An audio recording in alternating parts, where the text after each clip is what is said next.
com mentiras que muitas pessoas acreditam, principalmente cristãos, novos na fé, e elas têm mentiras que, se você dizer que é mentiras, eles vão dizer que não, isso são verdades absolutas, eu acredito nisso.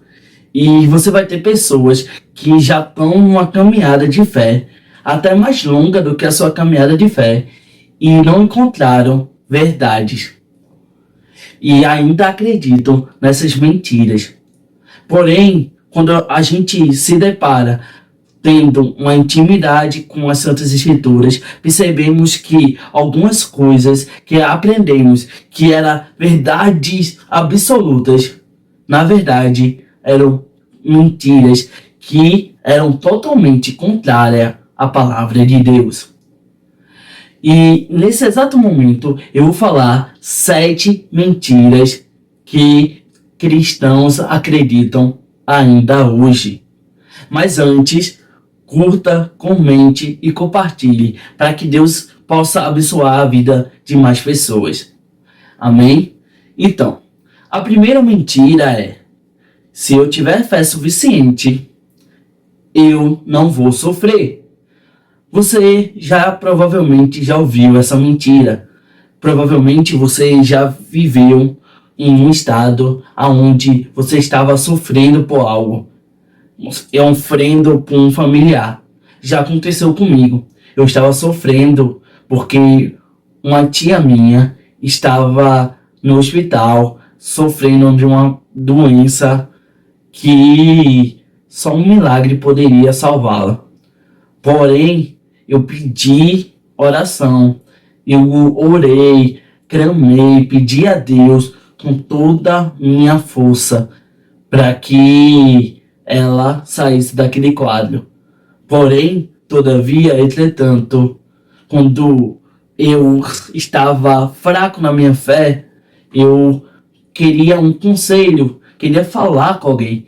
E essa pessoa dizia: não, seja positivo, tenha fé, ela vai sair desse quadro, é só basta você acreditar. E aí ela faleceu. E quando ela faleceu, eu me senti culpado. E muitas pessoas sentem essa culpa, porque botaram no nosso coração que se você tem uma fé suficiente, uma positividade barata, você não vai sofrer. Porém, quando a gente lê em João 16:33, diz que aqui no mundo vocês terão muitas aflições, mas anime-se, pois eu venci o mundo. Ou seja, Jesus está dizendo: olha, você vai sofrer, vai ter momentos de sofrimentos, você vai ter momentos de aflições. Porém, não é para você ficar triste, mas sim se animar. Isso quer dizer que não é para você ter um pensamento positivo que tudo vai dar certo. Não. É se animar realmente nos dias maus. É se animar no sofrimento. É você entender que no fim dos tempos a gente não vai chorar, porque Ele vai enxugar todas as nossas lágrimas. Não vai ter sofrimento e nem dor. Sabe? Entenda isso.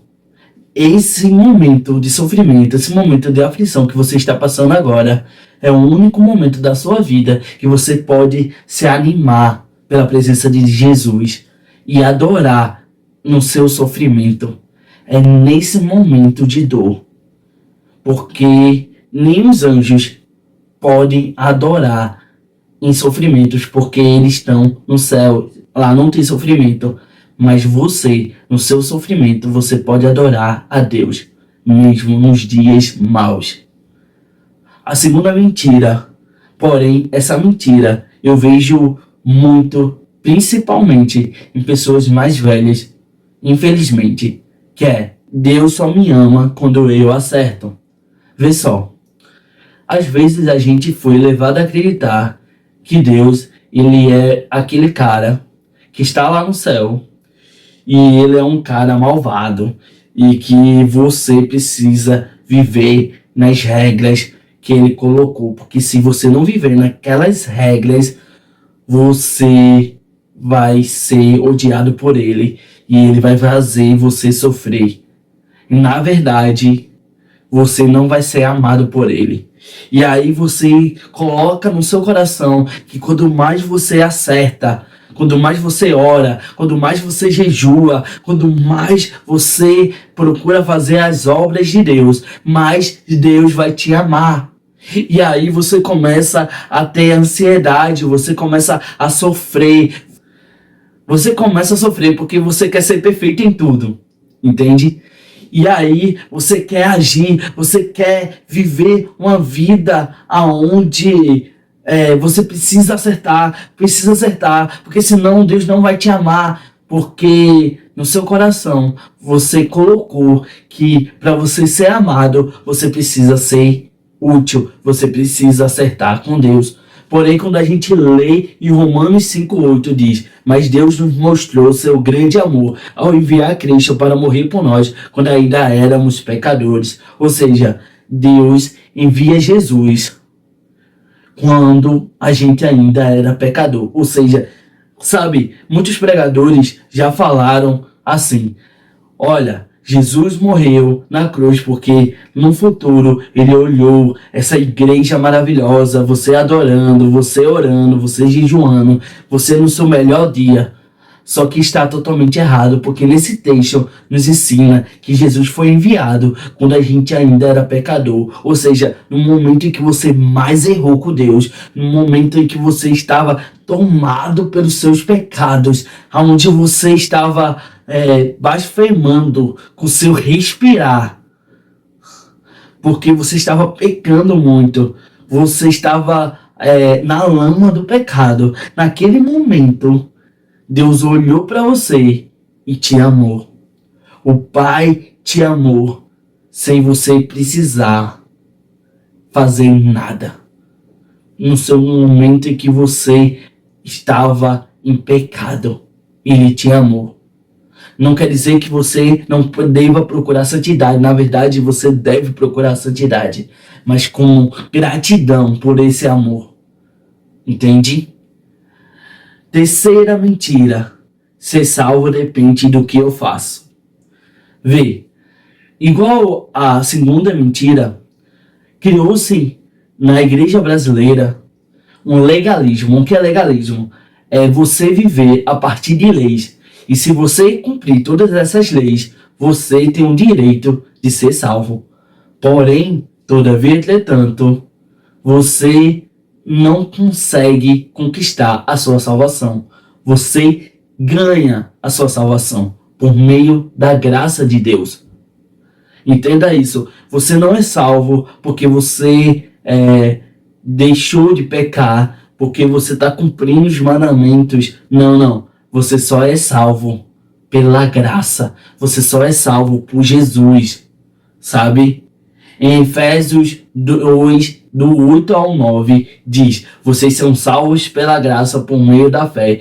Isso não vem de vós, é uma dádiva de Deus. Não é uma recompensa pelas práticas de boas obras, para que ninguém venha se orgulhar. Ou seja, o que Deus está dizendo não é pelas suas práticas boas que vocês são salvos. Não, não.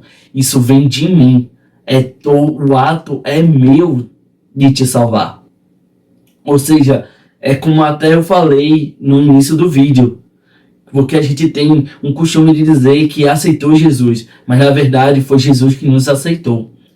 Foi Ele que quis nos salvar, por motivo algum. Ele marcou esse momento de salvação. E isso significa que é graça.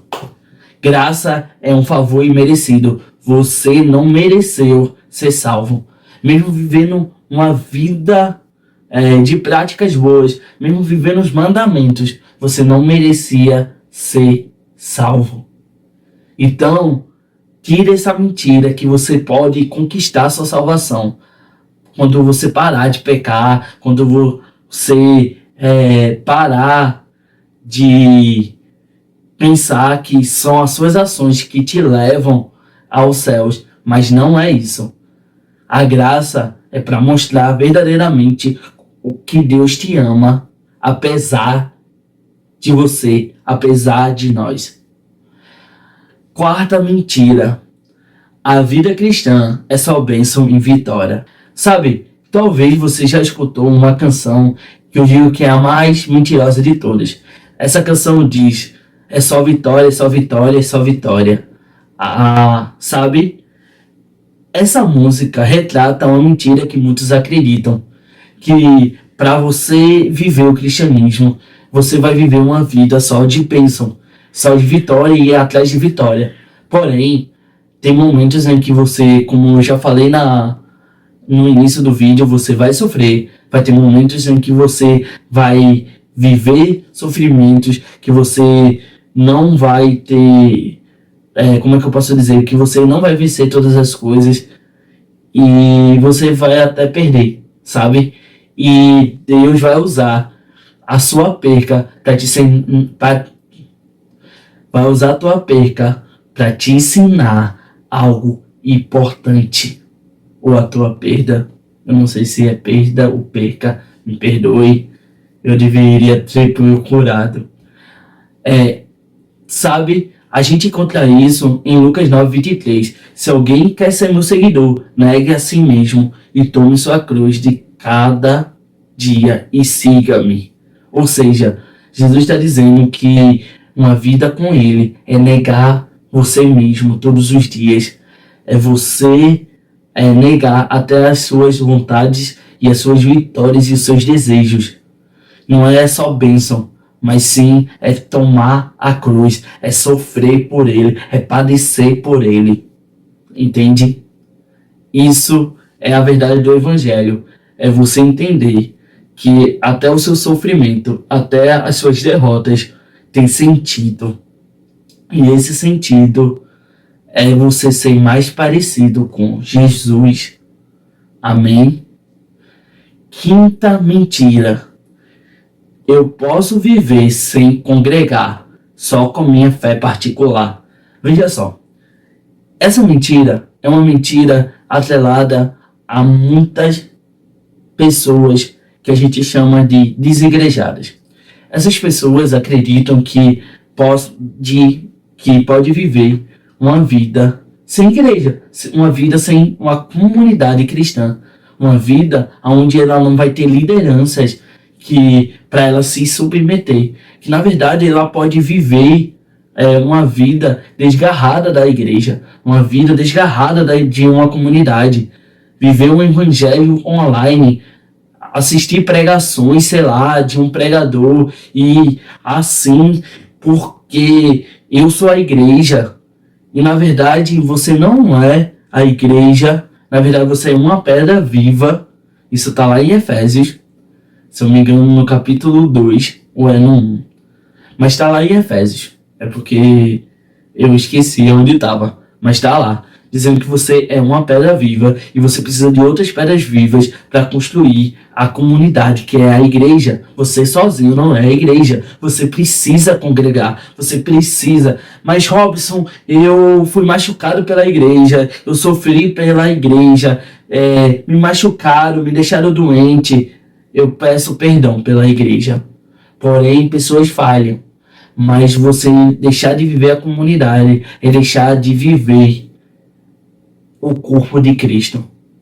Sabe, em Hebreus 10:25 diz: e não deixemos de nos reunir como fazem alguns, mas encorajemos-nos mutuamente, sobretudo agora que o dia está próximo. Ou seja, o que estão dizendo tem pessoas que não estão congregando, estão deixando de congregar, estão deixando de viver uma vida em comunidade, para viver uma vida solo na fé. Então, não façam, isso é costume de alguns, mas não vivam assim. Entendam? Isso é uma mentira. Você não tem como ser a igreja sozinha. Você precisa viver uma comunidade de fé.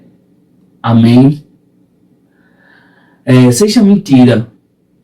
Deus não vai me perdoar. Pequei demais.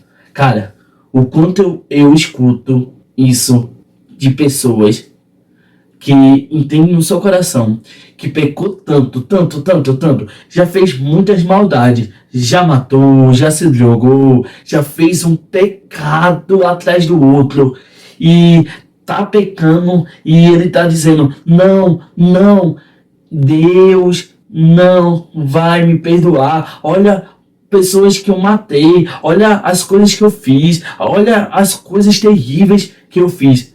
Mentira total. Essa é até uma mentira que não é contada muito para pessoas cristãs, né? Mas alguns cristãos até acreditam nisso, que tipo, tem pessoas que não vão ser salvas porque são pecaram demais e Deus não vai salvá-las. Por quê? Porque sim, porque Deus não vai perdoar. Tem cristãos ainda que acreditam nisso, entende? Mas se a gente lê em 1 João 1:9 diz, se confessarmos nossos pecados, ele é fiel e justo para perdoar nossos pecados e nos purificar de toda injustiça. Cara, você pode estar passando por isso. Você deve estar olhando e dizendo, caramba, eu pequei demais. Eu errei demais com o Senhor. Eu desonrei totalmente. E sabe, Deus vai sempre te perdoar. Porque você pode correr, sabe, uma maratona, vários milhas, correndo longe de Deus. Mas para voltar é só um passo, o arrependimento. Se arrependa e volte para o braço do Pai, porque Ele vai perdoar você. Não existe pecado demais que não possa perdoar. Amém? Sétima e última mentira que te contam. O diabo é quase tão poderoso quanto Deus. Cara, essa é uma mentira que muitos acreditam, porque tem uma leitura errada da batalha espiritual. A batalha espiritual existe, não estou discordando disso. Porém, tem pessoas que acreditam que o diabo está de pé de igualdade em poder com Deus. Só que Deus é ultra, mega, hiper, super poderoso. Deus não está nem batalhando com o diabo, ele não está nem lutando, ele nem liga pro diabo. Lá em Apocalipse fala que vai ter uma guerra, sabe? A guerra do Armagedon. E vai estar lá o anticristo. E sabe o que Deus faz? Ele sopra e acaba a guerra e ele já venceu. Porque o diabo não tem nem como batalhar com Cristo. Sabe, Lutero falava que até o diabo é cachorrinho de Deus. Você entende o poder do seu Deus? Então, toda vez que você fala essa mentira, que o diabo tem o mesmo poder que Deus, você está diminuindo Deus. Veja só o que fala Colossenses 2:15. Desarmou os governantes as autoridades espirituais, com grande vitória sobre eles, por meio da cruz, expôs publicamente a sua derrota. Cara, entenda uma coisa. Jesus não derrotou o diabo com toda a sua glória, não. Jesus derrotou o diabo na cruz. Você entende isso? No momento em que o diabo achava que venceu, quando o Filho do Homem foi sacrificado, sofrendo lá na cruz, o diabo pensou que tinha vencido, porém foi a maior derrota dele. Por quê? Porque a cruz possibilitou a entrada de pecadores como eu e você.